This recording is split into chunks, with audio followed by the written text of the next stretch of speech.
A rock's got minerals, minerals have molecules, molecules are atoms. It feels pretty much like common sense. Yeah, absolutely fundamental. But you brought us some really fascinating source material here. It takes this basic idea, things are made of other things, and suggests something, well, much deeper. A principle it's calling nested consistency. And that's where it gets really interesting. Yeah, it's not just about what something's made of, it's composition. It suggests that the actual nature, the essence of a thing, might be similar. Similar not just to its own parts, but maybe even to the bigger system that, hold it. Which sounds a bit strange at first. It does. But the source gives a solid example to start with, something we can check. The uranium ore. Exactly. Yeah. The nature of uranium, or its properties, comes directly from the uranium atoms inside it. That link, the compositional one, that's just science. We know that. Okay, solid ground there. Right. But this principle of nested consistency, well, the source is really asking us to think, what if this idea of shared nature applies much, much wider, across all the scales of the universe, beyond just composition? And that's what we're going to dig into in this deep dive, using your source material, exploring this nested consistency idea, this potential coherence echoing everywhere. Let's see where it takes us. Okay, so let's break down the principle like the source does. Two key parts. First, the one we just talked about, compositional consistency. Uranium example, straightforward. Yep.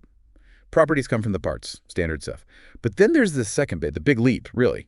Structural and essential similarity. Okay. This is more speculative. It's suggesting a qualitative similarity. Yeah. In nature or structure across totally different levels of organization. And it goes both ways. Your source mentioned that. Yeah, exactly. Constituent similarity, a thing is like what it's made of. Right. And container similarity, where it's also somehow like the larger system it's inside. Okay, container similarity, that's the mind bender. It is. And the source admits that this is where it gets tricky. What do we even mean by nature or similarity when you're comparing, say, an atom to a galaxy? Yeah. How do you compare those? Well, the material explores possibilities. It's not about looking the same, obviously. It could be things like shared underlying laws. Maybe the fundamental rules are the same. They just look different at different scales. Wow. Or maybe organizational principles, like how systems organize themselves or handle information. Maybe there are similar patterns. Could even be a fundamental substance. If everything comes from the same basic stuff, energy, information, whatever, maybe everything keeps a kind of echo of that. Or how things relate to each other. Yeah, relational properties, similar ways of interacting. Yeah. The challenge, and the source points this out, is finding similarities that aren't just, trivial. More than just metal things are made of metal atoms. Right, it needs to be deeper than that. It's about a shared essence, almost. That's a lot to think about, just in the definition. It really is. So how does the source actually apply this? Where does it start? Small scales. Yeah, let's start small with the microcosm, like the source does. So think smaller than atoms. Fundamental particles, quarks, leptons, the things in the standard model. Okay. The source poses the question, if these particles have a nature, and if maybe they're made of something even more fundamental, some theories talk about things called preons, though that's hypothetical.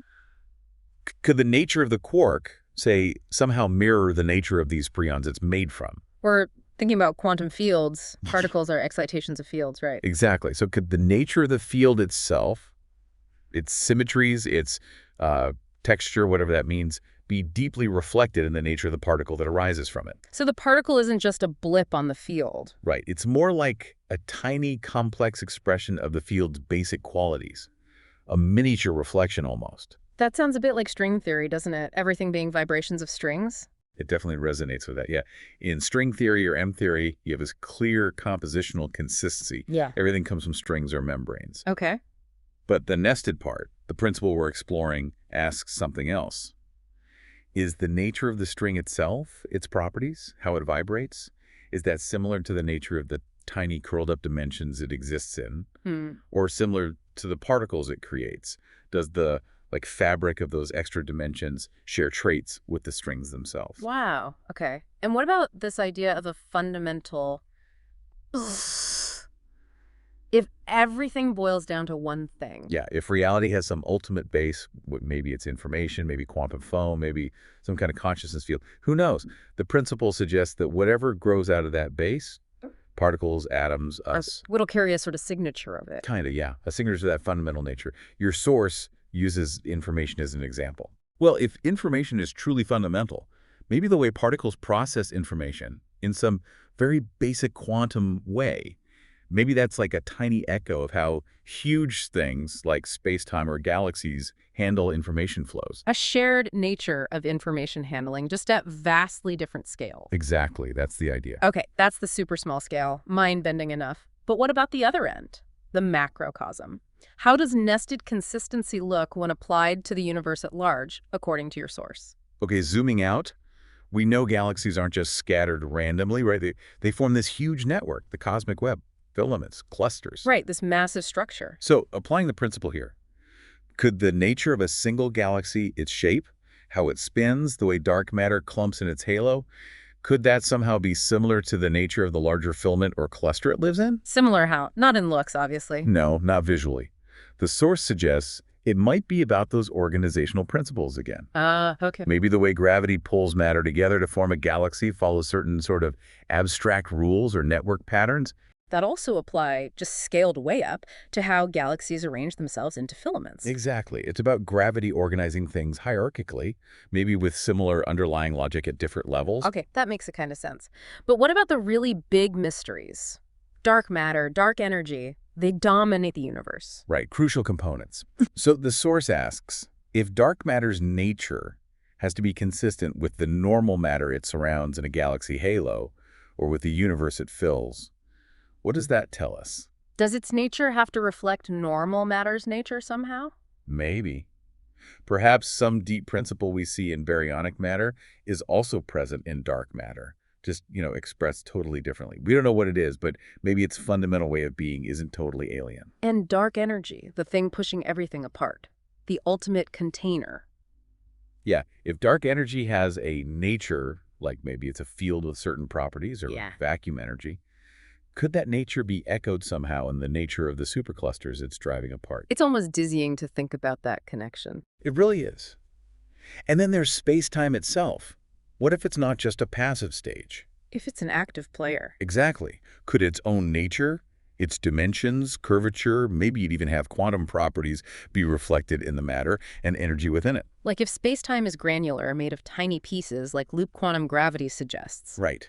Could the atoms of space-time have a structure or nature that's abstractly similar to the elementary particles living within that space-time? That's a huge question for unifying physics. And your source even looks at the very beginning, inflation, multiverse. Briefly, yeah. Like, do our universe inherit a nature from whatever state came before inflation or from the inflating field itself? Or if we're a bubble universe. Is our bubble's nature similar to the bigger multiverse foam it came from?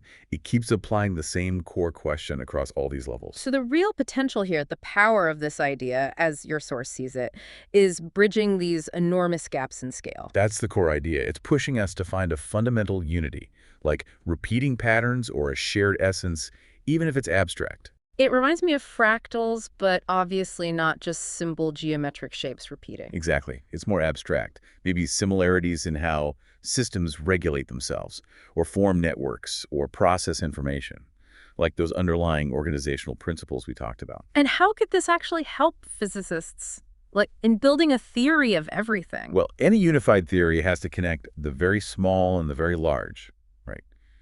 This principle could be like a guidepost. How so? It suggests the nature of your fundamental bits, whatever they are, should somehow resonate or be consistent with the nature of the big structures they build. And maybe vice versa. It's a check, a conceptual constraint. That information flow example you mentioned earlier seems key here. I think so too. You have DNA information coding for function at the micro level. Right. That enables complex organisms, which then create societies with, global information networks. Different mechanisms. Yeah. But the underlying nature of using structured information for complex function seems to echo across those scales. That's the kind of abstract similarity the principle points towards. Okay. So setting aside the speculative aspect for a sec, what's the potential value in thinking this way? What new perspectives does your source say this offers? Well, for one, it might hint at deeper layers we haven't found yet. Yeah. If the principle should hold, and we look somewhere and don't see the expected similarity between a system and its parts, maybe it means we haven't found the real parts yet, or we don't understand their nature properly. It's like a prompt to dig deeper. Okay, so it's a tool for spotting gaps in our knowledge. Could be. And it's also kind of a creative tool for building theories. Like a filter. Yeah, a conceptual filter. If you're proposing a new idea for dark matter or quantum gravity, you could ask, does the nature of my idea fit abstractly with the things it's supposed to be part of or made of?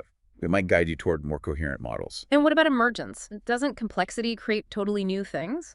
Water is wet, molecules aren't. Absolutely doesn't deny emergence. Wetness is new. Consciousness is new. But the source suggests that the ability for emergence to happen, the universe's knack for building complexity layer by layer, might itself be rooted in this shared underlying nature. It's like the fundamental bits aren't just simple points. They have some inherent capacity, some nature that allows them to participate in building these complex, interconnected hierarchies. A predisposition for complexity baked in from the start. Something like that, yeah. But, and this is really important, your source is very clear about the challenges here. This is not established science. Right, huge hurdles. The biggest seems to be just defining nature and similarity in a way you can actually work with, right? Absolutely. That's number one. What exactly are we comparing between a quark and a quasar? How do you measure that similarity? Without precision, it's just, well, hand-wavy. It risks being too vague to test. Exactly. But then there's emergence again. If things are so similar in nature, how do you get the radical differences we see? The similarity must be operating at a very, very deep, abstract level. Hidden beneath the surface differences. Right. And you also have the fact that the laws of physics themselves seem to change with scale. Quantum rules down low, relativity up high. How does a single underlying nature square with that? Maybe the nature stays the same, but how it expresses itself depends totally on the scale. That's one possibility the principle might suggest. But it's a complex relationship to unpack. And finally, how do you test any of this? Beyond the obvious uranium ore comes from uranium atom stuff. That's the killer empirical question. Where are the non-trivial predictions? Can you find an example where this principle forces a certain outcome that we can then go and measure? That's incredibly hard. It's a big leap from observation to this universal speculation. Okay, so let's try to wrap this up, this deep dive into your source material on nested consistency. It's really thought-provoking, deeply intuitive in a way, but definitely speculative. Very much so. It's this idea that the nature of reality sort of echoes, from the tiniest bits right up to the largest structures containing them. And while it's not a scientific law we can use day to day right now, the source argues its value is in shifting how we look at things. How so? It pushes us to look for deeper connections, for unity, for coherence. You know, in a universe that can seem really fragmented depending on whether you're looking at quarks or clusters. It encourages seeing it all as interconnected. Exactly. It inspires new questions, maybe new theoretical angles. Seeing reality not just as parts and wholes, but as this profoundly interlinked, maybe even self-similar system in some abstract way. And that final thought from your source material, it really sticks with you. It asks us to think, what if the actual fabric of reality, everywhere, at every scale, shares some common fundamental nature? What does that mean for us? You know, us, complex beings nested inside galaxies, inside the universe. If the nature of these containers somehow resonates with our own nature or the nature of our fundamental parts, it makes you wonder about the echoes, these hidden echoes bouncing around reality.